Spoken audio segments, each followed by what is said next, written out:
जय माता दी, हर हर महादेव, जय माँ काली। 10 महाविद्या की सीरीज़ में आप सभी का स्वागत है। आज हम बात करेंगे महाविद्या यानी 10 महाविद्या की जो तीसरी महाविद्या है माँ छिन्नमस्ता, जिन्हें छिन्नमस्तिका भी कहा जाता है। इनके बारे में आज चर्चा करेंगे। इन्हें प्रचंड चंडिका के नाम से भी जाना जाता है और जोगिनी माता के नाम से भी जाना जाता है। इनके नाम से ही इनका परिचय हो जाता है, छिन्नमस्ता। ये सुपर एक्टिव एनर्जी हैं। 10 महाविद्याओं में 2 शक्तियाँ ऐसी हैं जिन्हें आप जब भी बुलाओगे वो दौड़ी चली आएंगी। एक है माँ काली और दूसरी है माँ छिन्नमस्ता। ये दोनों ही बहुत ही एक्टिव एनर्जी हैं, जागृत शक्तियाँ हैं। जहाँ कोई भी शक्ति कार्य नहीं करती हैं वहाँ ये कार्य कर जाती हैं।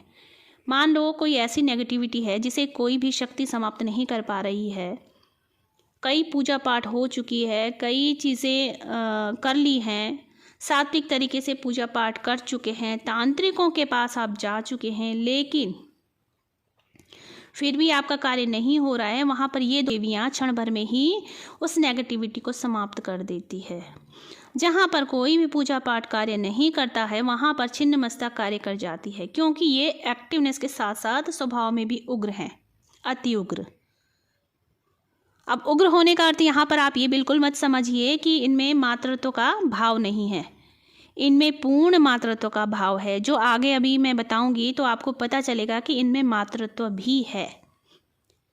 मगर ये आपको जहाँ भी देखने को मिलेंगी उग्र फॉर्म में ही मिलेंगी। उग्र स्वभाव ही इनकी पहचान है।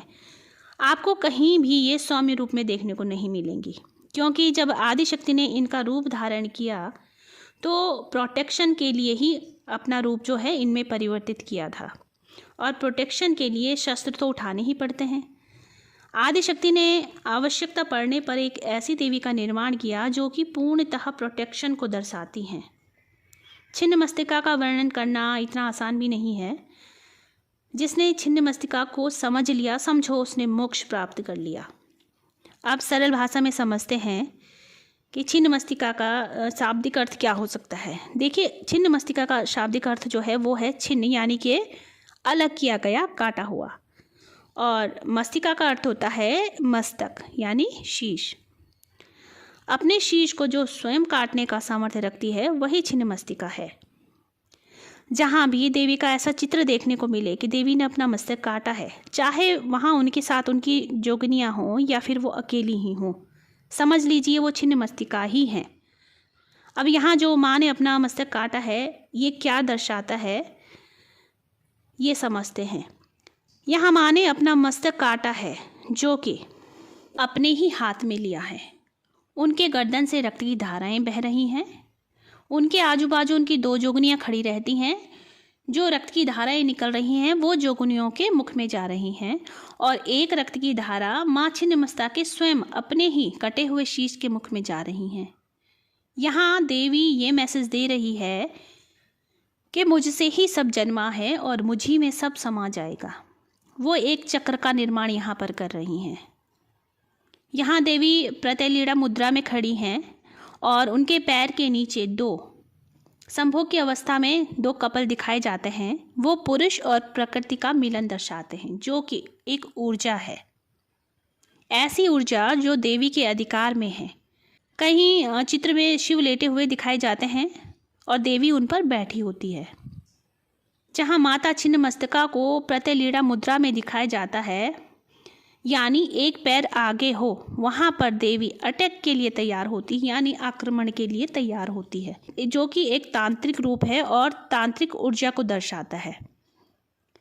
और जहाँ पर देवी लेटे हुए कपल के ऊपर खड़ी होती है वहाँ यह भी दर्शाती है कि भोग विलास देवी के कदमों में रौंदे जाते हैं, और देवी को पाने के लिए आपको इनसे दूर होना होगा, माया के बंधनों से छूटना होगा।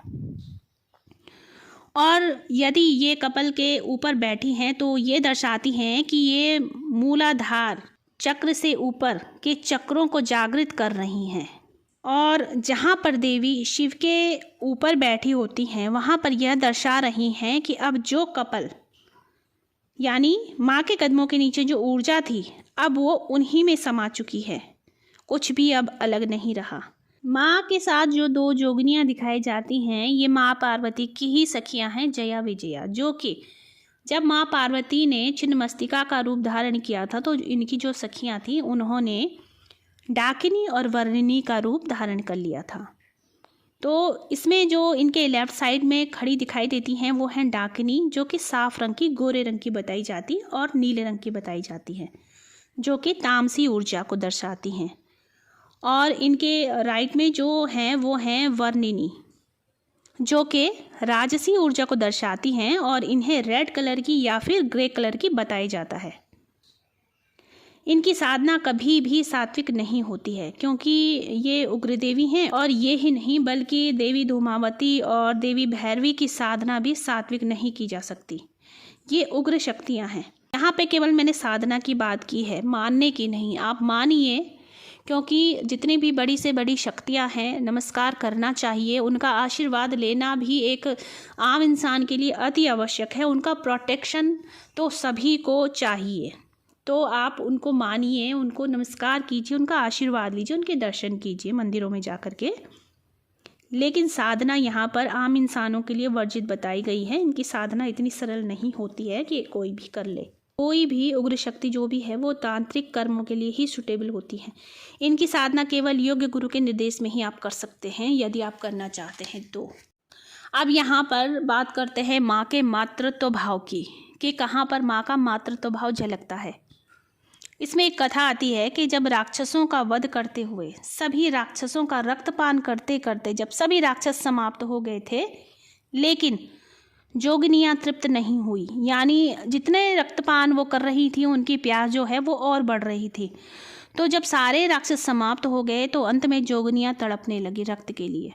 तो जब छिन्नमस्तिका माँ ने देखा कि जोगिनियाँ तड़प रही हैं, इन्हें रक्त की आवश्यकता है, इनकी भूख प्यास नहीं बुझ रही, नहीं मिट रही, तो उनकी भूख जब बढ़ती गई तब रक्तपान के लिए तड़पने लगी। तो छिन्नमस्तिका देवी ने उनकी माँ बन करके अपने ही शीश को काट करके रक्त की धारा से उन्हें तृप्त किया। यानी माँ ने अपना शीश काटा और अपना ही रक्त से उन्हें रक्तपान करवाया और उन्हें तृप्त किया, उनकी भूख शांत की। जब भी किसी को नेगेटिविटी फील हो, तंत्र नज़र कुछ भी ऐसा हो जो किसी पूजा से, किसी उपाय से, बड़े बड़े तंत्र कार्यों से भी ठीक नहीं हो रहा है, तो छिन्नमस्तिका ही ऐसी शक्ति हैं जिनसे ये सब नष्ट हो जाता है। और उनकी कृपा पाने के लिए, उनकी सहायता पाने के लिए आपको जोगिनियों की सहायता लेने की आवश्यकता होती है, जोगिनियों की पूजा करने की आवश्यकता होती है, क्योंकि जोगिनियाँ ही हैं जो माँ तक इन्फॉर्मेशन पहुँचाती हैं, किसी भी साधक का, किसी भी भक्त का, किसी भी याचक का। तो जोगिनियों को ही सर्वप्रथम बनाना चाहिए, ताकि जोगिनियाँ, जब तक जोगिनियाँ ना चाहें आप माँ तक नहीं पहुँच सकते हैं। आपकी जो प्रार्थना है वो जोगिनियाँ ही माँ तक पहुँचाती है। इसमें कोई साधना का कोई रूल नहीं है। यहाँ पर साधना की बात मैं नहीं कर रही हूँ, यहाँ पर एक सामान्य तौर से नॉर्मल एक आस्था की बात मैं कर रही हूँ। तो आप केवल जोगिनियों की पूजा कीजिए। जोगिनियों की जब आप पूजा करेंगे तो उन जोगिनियों के थ्रू आप माँ तक पहुँच सकते हैं, माँ की शक्ति, माँ की कृपा आप प्राप्त कर सकते हैं। तो आशा करती हूँ आपको ये जानकारी अच्छी लगी होगी। बहुत सारी चीज़ें इसमें छूट भी सकती हैं, तो प्लीज़ आप कमेंट में बता दीजिएगा अगर मैंने कुछ छोड़ा है, ताकि मुझे भी कुछ जानकारी मिले। अगली वीडियो में हम बात करेंगे माता षोडशी की, जो कि 10 महाविद्याओं में चौथी महाविद्या है। तो जय माता दी, हर हर महादेव, जय माँ काली। माँ भगवती की कृपा आप सभी पर बनी रहे।